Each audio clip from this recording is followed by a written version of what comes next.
Our pilot in command is Captain Carvalho, and this is your senior cabin crew, Diana.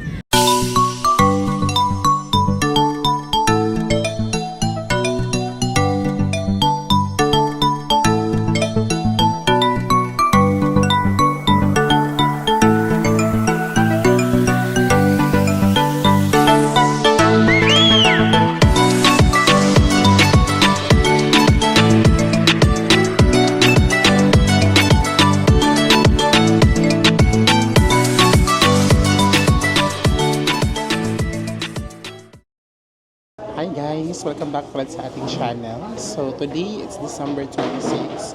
And of course, hindi dapat matapos ang taon na wala tayong year-end gala. Actually guys, this is my first time na nag-travel after Christmas. Kasi supposedly yung travel namin every December falls on the first week of December. Kasi alam naman natin how peak the season after Christmas, no? Or before or on or after Christmas. So, it just happened that our original flight sana for this trip is last first week of December. So, nag-flight change yung PAL natin.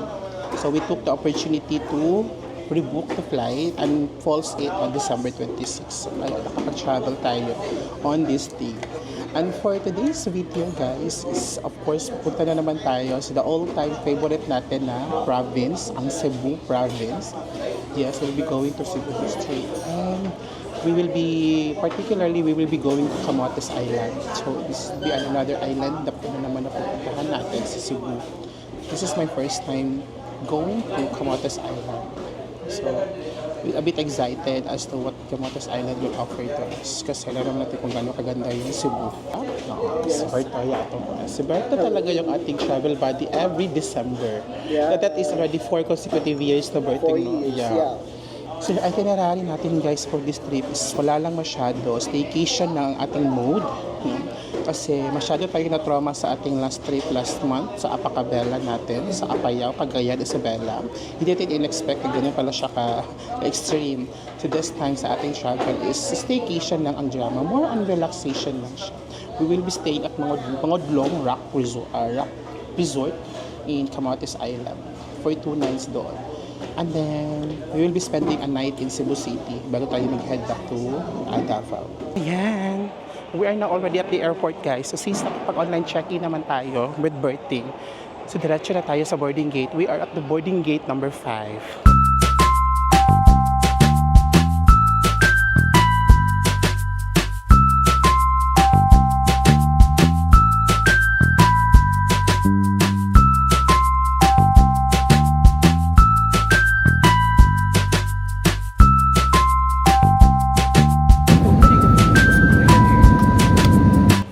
Touchdown Cebu. Guys, after this is pupunta tayo doon sa my bus terminal. Just the exit of this terminal 2 para pupunta tayo ng SM City Cebu. Ayan guys, the location of the my bus terminal. Pag exit nyo dito sa Cebu na terminal, you just turn there. Tapos straight ahead mo lang siya. Nandiyan na yung my bus. Dito lang banda guys, may makikita kayong signage na taxi, bus to the city, rental. Dito kayo sa may right side magdaan. Nandiyan na yung bus o may bus na papunta ng SM City Cebu. Ayan na yung bus guys na sasakyan natin.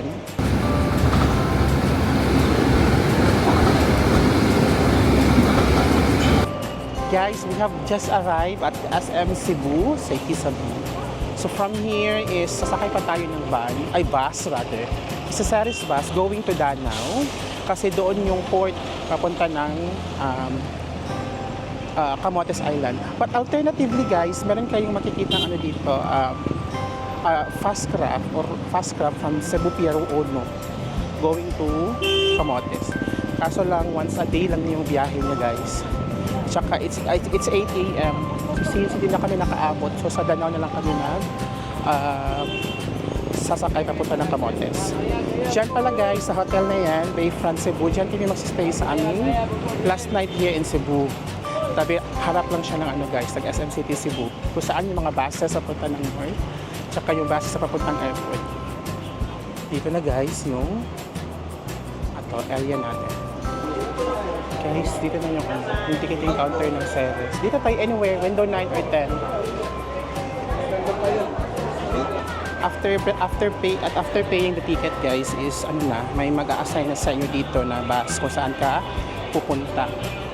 So, napaka-efficient ng napatakaran dito. Isa lang yung ticket counter pero yung bus i-assign ka kung saan.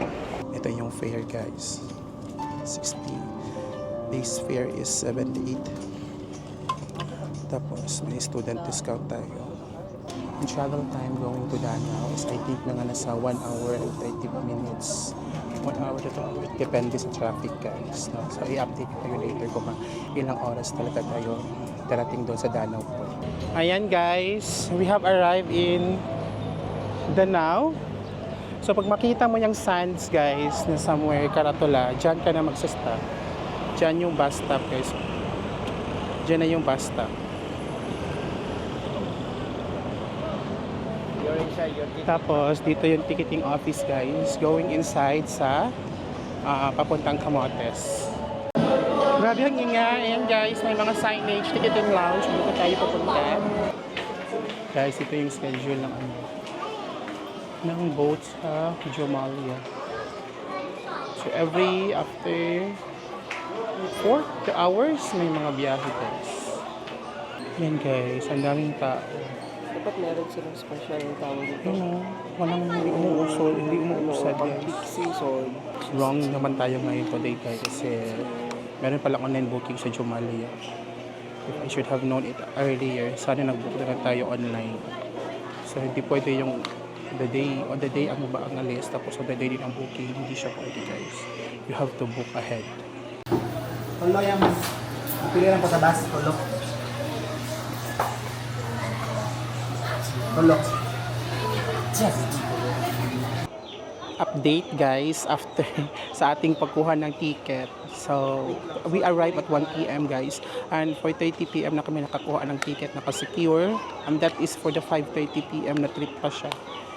So the boat ride from here sa Danao going to Camotes will run for 2 hours and a half. So I would really suggest guys na pag magpunta kayo ng Camotes, mag-book na lang kayo online sa Jomalia Shipping. Tapos when you book online, verification na lang yung gagawin nyo dito sa ticketing office nila. Madali lang siya, you don't have to fall in line. Di-verify lang nila yung online booking mo, tsaka i-issue ka niya agad nila ng ticket.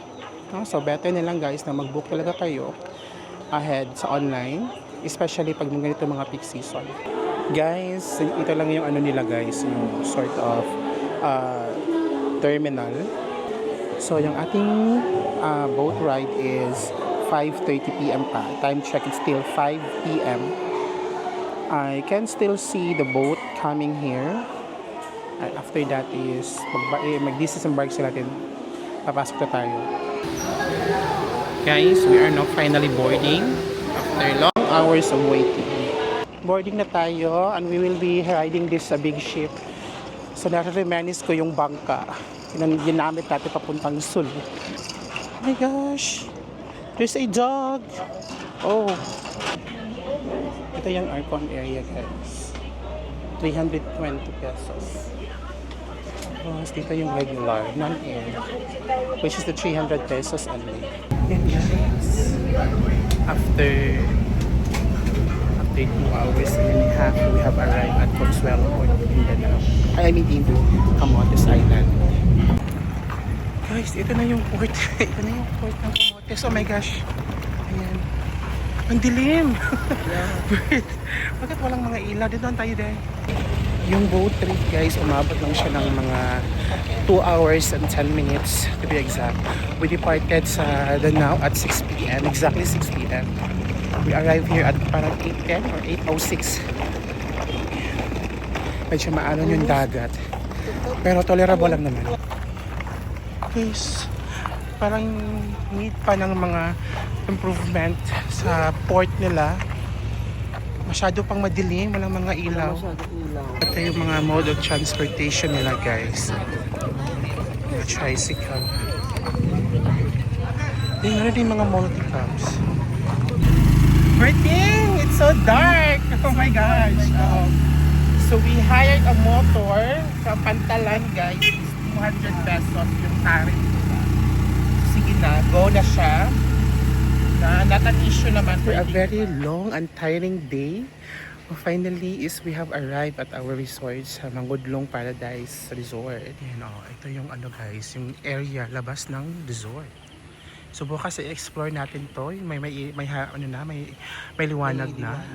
Tapos yan yung restaurant nila, guys. Yung restaurant is very near sa aming room. Ito yung room namin, guys. Look at the room, guys. Oh my gosh. Quick room tour lang tayo. Quickie lang ito. Ay, my gosh. Meron silang dalawang bed. It's a twin bed. And may TV, may ref. They have complementaries here. May dalawa pang papalang water doon. May kettle, tsaka may isang tumbler. Yan. And of course, let's check this comfort room for my bidet. Perfect. Okay. Pasok sa international standard kasi may bidet. Oh my God, look at the lavatory. Perfect. Oh my gosh. Guys, after a very long and tiring day, I think we deserve a very good meal. Berto ordered carbonara and I ordered bolognese. Oh my gosh, napaka-heaven ito, guys. I think let's call it a day kasi ang haba ng binyahe natin. So that wraps up our day 1 here in Camotes Island. Yan guys, Rise and Shine is already day 2 na ng ating Camotes trip. So right now is we are going to our breakfast area kasi magbe-breakfast na kami ni Bertoya. Ayan, so yung breakfast natin for this morning guys is buffet, thank God. On a regular basis dito sa Mangudlong Paradise Resort, a la carte lang yung breakfast. But since full house tayo, is buffet siya.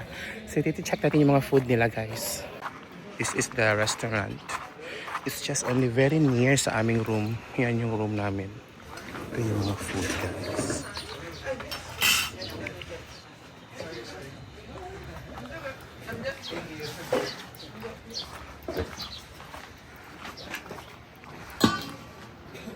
So, crab and corn soup.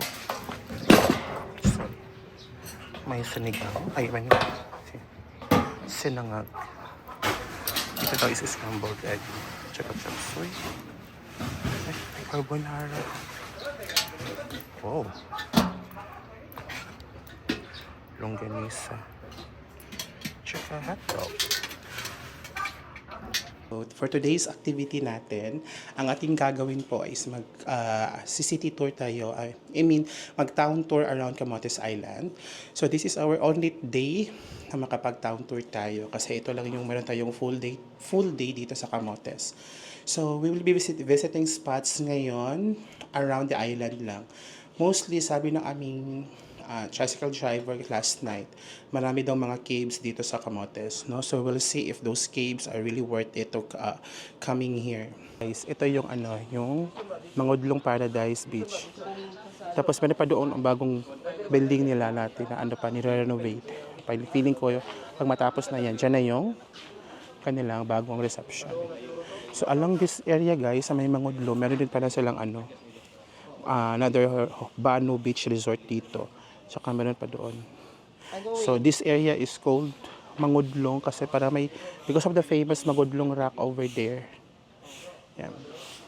So dito tayo sa Mangudlong Paradise Beach Resort nakastay. Tsaka yung owner din pala nito guys is also the owner of the Humalia Shipping Corporation. Ayan guys, so finally we have made it. Nakapaghagal tayo. It's 2,000 pesos guys. Pero marami na tayong destinations na mapupuntahan for a day. I think there are 7 caves to visit.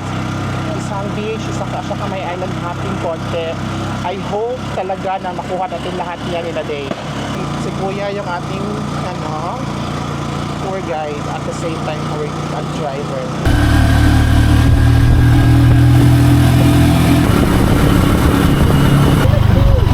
Finally, we have arrived at the Bukilat Cave. Magkano entrance dito kaya? Ayan guys, so after almost 1.5 hour of trip galing sa aming resort, we have arrived at the Bukilat Cave. Ito yung first stop natin. Kaya malayo siya guys, nasa Island Poro ng island. Island of Poro. No? So, nasa mga 30 kilometers siya from our accommodation. So, pinili talaga namin dito na ito yung first stop kasi ito yung pinakamalayo. And, sa briefing area tayo, How much is the entrance? Magkano yung entrance? Ate, may CI kayo? Doon. Magkano yung entrance? 50, okay.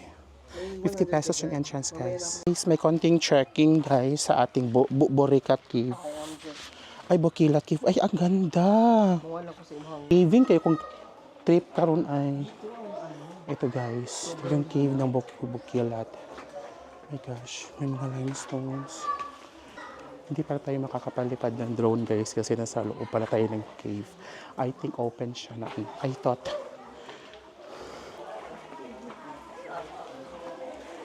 Oh my gosh, ito yung main spot. Bukilat Cave. Ganda siya. Fairness. Guys, hindi na kami nagstay ng longer sa Bukilat Cave. Kasi malate lang siya na place. So, photo off lang ang peg doon. So, right now, oh my gosh. We are now traversing that road. That's a very elevated, slopey. Oh my gosh. Kaya mo yan, Kuya. Kaya ng ating motor. Okay. Oh my gosh. Kinaya po. Diyos ko, Lord. Guys. 30 minutes yata yun from our Bukilat Cave. Isa nito na tayo sa second spot, which is the Boho Rock Formation. So, cliff jumping spot daw ito, guys. So, for those adrenaline junkie, this is a good spot for you. So, meron siyang pool dito, guys. Tapos, 60 pesos yung pool entrance. Tapos, yung entrance sa area is 20 pesos lang siya. So, mura lang. Ayan, guys. So, ito yung spot for cliff jumping. Tapos may pool. Well, hindi na tayo magpo-pool kasi may pool naman tayo doon sa... Yan yung spot. Yan yung spot ng cliff diving dito. So, meron pang a bit of check downstairs. High tide yata, Bert, no? Yeah. Ating photo up dito na I Love Boho Rock. Tapos, guys, meron din pala sa ano dito, accommodation. And so, kung if you are coming from the town of Poro, mas malapit to sa Poro. Pero if sa Consuelo ka na po, malayo siya. Andoon yung pool banda. So, we will not be taking there kasi may pool naman tayo sa resort. Kikita mo yung overlook dito na ocean. Guys, mayroong 30 steps pababa sa cliff jumping. Ayun, oh, wow. Ito pala yung spot na ano. Kaganda-ganda. Oh my gosh. So, may 60 steps. So, you have to consider this if parang kayo mga elderly or senior citizen with you. Ayan, guys. So, may dalawang, ano dito, may dalawang level ng cliff diving. Dito yung parang shortest na ano, spot. Then, doon sa ibabaw, ayun, oh, ito matalon. Yan. There, guys. Maliligo tayo dito. Oh my gosh. Bakong phone, Bert.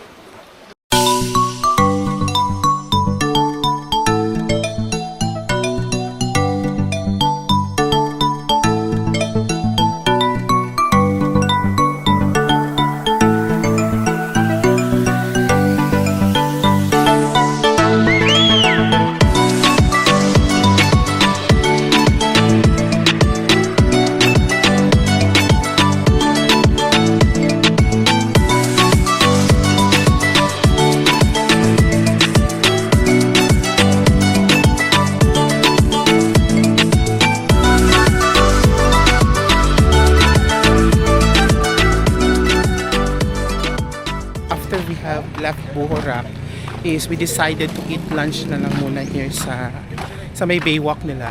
Yan yung baywalk, guys. Kasi it's already 12:30 tsaka makulimlim na yung panahon, guys. Parang umuulan na yata. Guys, ito lang yung baywalk nila. It's a very simple baywalk. Yan, guys, masyado na makulimlim. Umuulan na. So, may nakita na kaming kakain na ni Bert.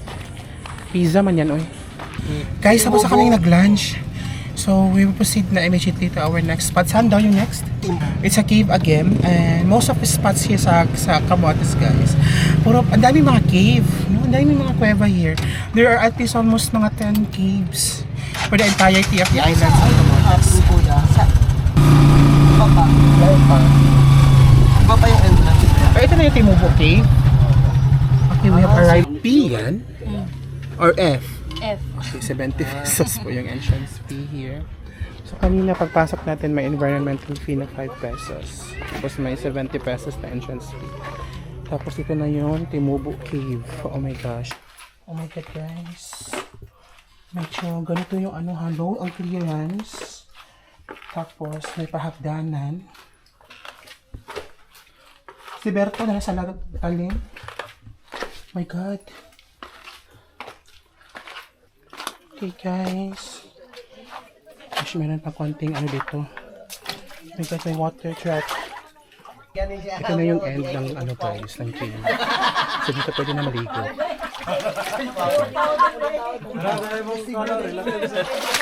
Wait, masarap yung tubig dito. Ito na guys, yung end ng cave. Wow, perfect.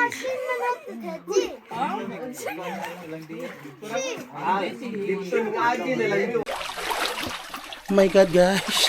Tapos na kami naligo. Saglit lang guys, mga around 15 minutes. Babalik na kami kasi it's 2 p.m. na. 3 spots pa lang na pupuntahan natin. May island happy pa tayo. Ay, awad ko lang kung makaka-island happy. Wala nang ilaw. So, paakyat na ulit kami. Ito yung pinaka-struggle apart. Finally, we have exited the cave. I won't recommend this caving for those person na pag konti lang yung level up kasi oxygen is kakasakit. Kaya kasi sa loob, lesser na talaga yung oxygen. So, kaya medyo nakakahingal. Ayun. But however, maganda dun sa loob. Yes. It's worth it, the climb and the stairs. So, we'll proceed to our next spot, our fourth stop. Ay, oh! Oh my gosh! La Playa. My God, bakit ang alon? Maalar. May ano ba? Ito lang. Yan guys, nasa Tulang Diot pa tayo. So, yung island is, we'll just have to cross over there sa kabilang isla. Tapos, may mga bangka dito. Medyo maalon siya guys. Pero however, konti lang naman. Parang mga nasa 5 to 10 minutes lang naman siya na boat ride. The boat fare guys is 400 pesos. That is a special trip. Dalawa lang kasi kami ni Berto. Pero if marami kayo guys, the boat can occupy up to 10 packs. So, nagiging parang 680 pesos per head lang siya. Tapos, meron pa tayo babayaran na. Ano ka na yung, Bert? 40 pesos? 40 pesos sa environmental fee and saka yung sa parang isa pang kilo. Eco fee. Oh yeah. May environmental fee na 40 pesos at saka an eco fee. Tapos, may 10 pesos pa na parking fee. Yan guys, that island that we are seeing sa kabila, medyo malayo siya sa camera pero sa personal is malapit lang talaga siya guys. Guys, we are off to the next island! Oh God! Medyo maalam talaga siya guys. Hey guys, ito yung isla. The island is called Tulang Diot. Tulang Diot? Dayot. Oh my gosh. Oh. Parang nare-reminisce ko yung Guyam Island dito dahil. Yes.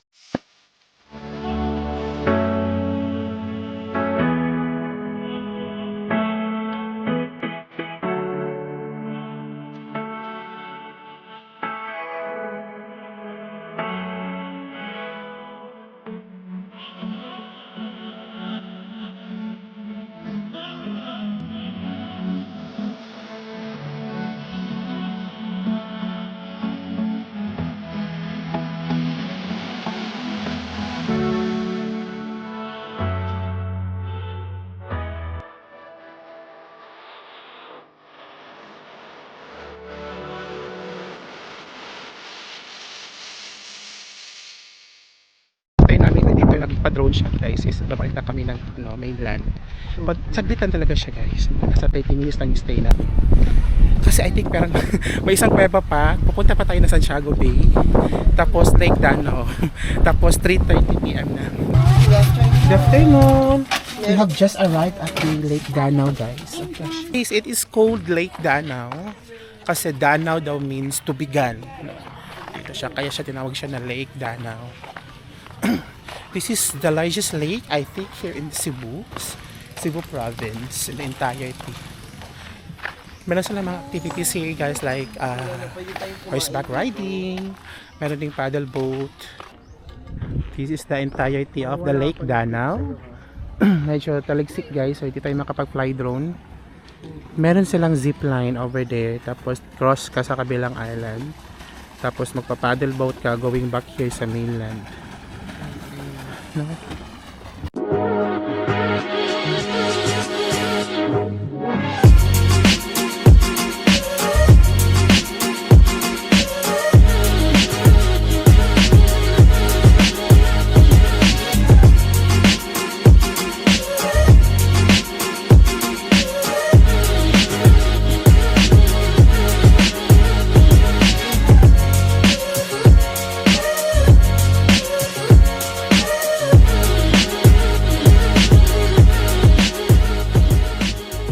Ayan guys, after 24 minutes from our last spot, yung island hopping, is finally we are now here now. Ay hindi, sa Lake Danau pala. From the Lake Danau to here is 24 minutes siya guys na motor ride. And this will be probably our last stop before kami mag-head back sa hotel. This is the Santiago Bay. So ito yung pinakasikat na bay here sa Camotes, no? Camotes will not be Camotes without going here sa Santiago Bay. Well, in fact, when fairness guys, ganda naman siya. It's currently low tide, pero if high tide siya guys, aabot dito yung water, no? So, it's best to come here high tide siya. Tsaka white sand siya guys, in fairness. So, may resort doon banda. Tapos, meron din doon somewhere part. So, Santiago Bay, malapit lang ito sa aming accommodation. Santiago Bay guys is just near in our accommodation. Mga nasa 5 to 10 minutes lang siya na motor ride galing sa Mangudlong Paradise Resort. Actually guys, if you plan to tour around all of the spots here in Camotes, you can do it in a day lang talaga siya guys. You can hire motorcycle or mayroon din sila mga multi-cab dito na hinahan para pwede niyong i-rentahan for the whole day trip. So, it is possible guys na matour nyo lahat ng mga spot in a day. Kasi yun sa amin, we started with late na mga 10 a.m. Kaya 5 spots lang yung napuntahan namin. Pero if you will start early as 7, you probably pwede maiikot nyo lahat ng mga spot dito sa Camotes Island.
It's already third day of our Camotes trip, and today also is the day na mag-check out na kami guys. So in total we only spent here 2 nights in Mangudlong Paradise Beach Resort. So it's almost 12. So mag-check out kami. We really had a nice stay here in Mangudlong Paradise Resort. Mangudlong Paradise Resort is one of the high-end resort here in Camotes. So if you want to book this hotel, a resort guys, you may check them on Facebook as well as in Agoda. So we booked this in Agoda, yung kanilang resort, and it cost us nasa mga 9,000 yata siya for 2 nights. That includes a breakfast.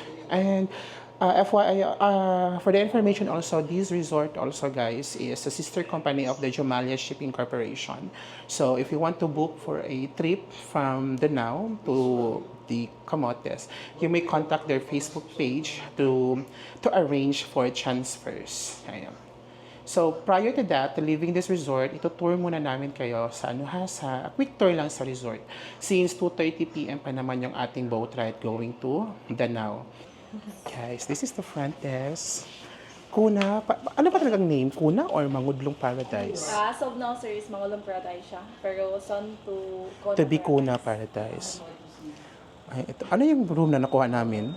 Deluxe room, sir. Deluxe room. Okay, ito yung pricing nila. 3,780, sir. Ha? 3,780. Yun lang 3,780. Mas okay pala mag-book sa ano, no? Yeah, sir. Direct, sir. Direct.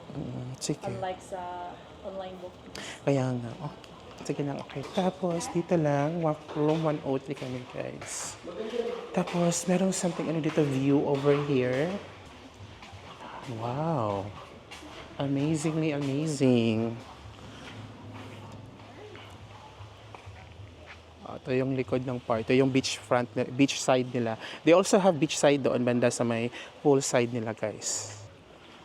Ito na, guys, yung meron silang dyan, may room dito sa second floor. Ito yung labas ng aming room. Tapos direct na siya sa swimming pool at saka sa restaurant. When you look at it above the sky, guys, para pala siyang heart-shaped na pool. Yan yung restaurant. Malaki-laki din yung restaurant nila. And I love the vibes here kasi parang napaka-tropical tingnan. Napaka-tropical ng vibes. At saka ang lawak ng swimming pool. Tapos may beachfront pa dyan sa harap. Infinity talaga. They also have other rooms doon banda sa likod. If yung mga accommodation nyo po is near sa Consuelo, so it's really best to take the ferry ride from Danao to Consuelo Port. Pero if ever yung accommodation nyo is near sa town proper ng Poro, you may take the Liloan Port to Poro na ferry kasi mas malapit siya doon.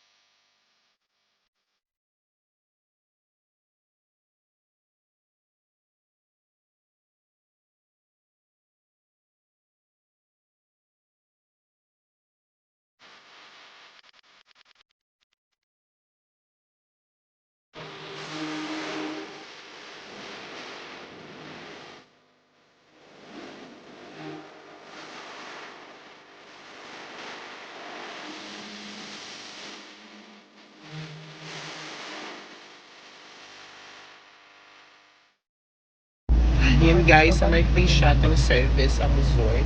Going to the port, highly recommend. If you are going here to the Camotes, guys, worth it ang inyong almost 4,000 na per night. The staff are very helpful. They are very nice. Maybe the only downside here sa hotel is walang signal sa mga telecommunications. However, meron naman silang very strong Wi-Fi. And guys, so nasa port na kami na Consuelo.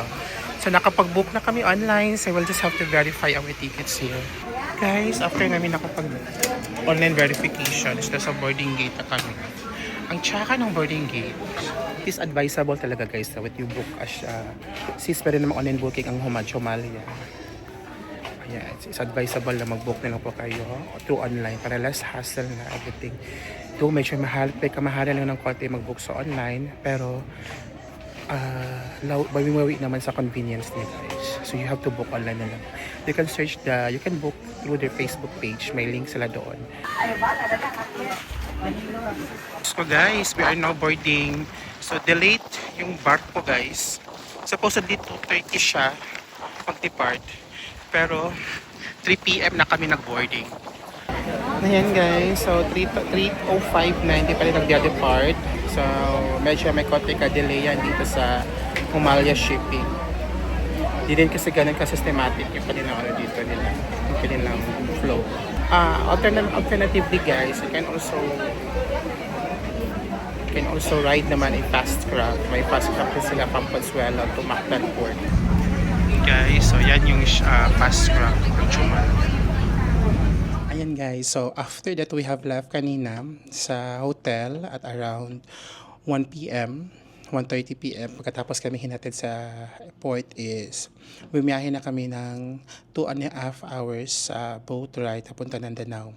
So hindi na ako nakapag-vlog masyado kanina guys kasi medyo pagod na, tsaka mayroon akong mga nafe-feel na mga muscle pain due to the activities that we had sa Camotes. So ikukwenta ko na lang yung nangyari kanina at around 2:30 p.m. dumating yung barko. Instead of 2:30 na magde-depart, 2:30 pa siya nag-arrive, and we started our boarding at around 2:50. So nakaalis na yung barko around 3:10 p.m. So there is a delay of almost 40 minutes guys, no? So please take note of that if you are considering the time sa Jumalia Shipping Lines. Pero reaching the Camotes guys and leaving the Camotes, there are 3 ports or 3 boat na pwede mong sasakyan. If you wish to go or to start your trip or to arrive at your trip galing sa Camotes sa Liloan, you can ride the vessel from the town of Poro, kasi may port din doon papunta ng Liloan. Pero kung gusto mo naman na sa Consuelo yung malapit yung hotel mo, you can also take the Consuelo Fastcraft sa Consuelo Port. Yung Fastcraft guys is still under Jomalia's shipping company, and yung travel time for that Fastcraft is 1 hour and a half. So yun yung pinakamabilis na way on how to reach Cebu from Camotes or reaching Camotes from Cebu. Pero yung aming ginamit na way is doon kami sa Danao, kasi sa Danao yung pinakamalapit na port sa Camotes. So we opted that kasi it was also the most cheapest way to reach Camotes, kasi 300 pesos lang yung fare sa boat. Pero yun nga lang is the time will reach you to 2 hours and a half pa. So medyo matagal-tagal siya, so you have to consider that. So we arrive at Danao at 5:30 p.m. na kanina, and then luckily paglabas namin ng port is meron agad bus na naghihintay doon sa may sand, sa may metro na mall papunta ng Cebu. So from there, sumakay kami ng bus and we arrive here at Cebu City exactly 7 p.m. And then naka-check-in kami ngayon sa Bayfront Hotel. Dito lang sa may guys, sa harap lang talaga siya ng terminal buses here sa SM City. It's quite strategic kasi malapit siya sa SM City, at the same time malapit na din siya sa terminal. So by tomorrow, upon check-out, sasakay na lang kami ng bus dyan sa labas going to the airport. My final thoughts about Camotes Island guys. So if you are looking for a destination na laid back, relaxing lang yung hanap mo, staycation, Camotes Island is a perfect one for you. However, though meron din mga spots or tourist spots ang Camotes, pero when it comes to staycation, tsaka laid back lang na activity na destination, the best po yung Camotes. Camotes has something to offer talaga. And I would also highly suggest or recommend the Mangudlong Rock Paradise Resort, kasi grabe yung mga staff doon. They are very pababait. The foods are great, are good. At saka may infinity pool. So just as that is one of the hotels there, resort there in Camotes na merong infinity pool. So totality, Camotes is worth to visit naman siya guys. So konti lang actually yung expenses namin is hindi naman siya ganun kalaki. Now stay tuned sa ating next travel video as we start the year 2025. So probably this will be our last trip for the year 2024. So enough na muna this year. Next year na naman ulit. Thank you all for watching the video until the very end. Do not forget to like and subscribe, and see you again in our next vlog. Bye-bye!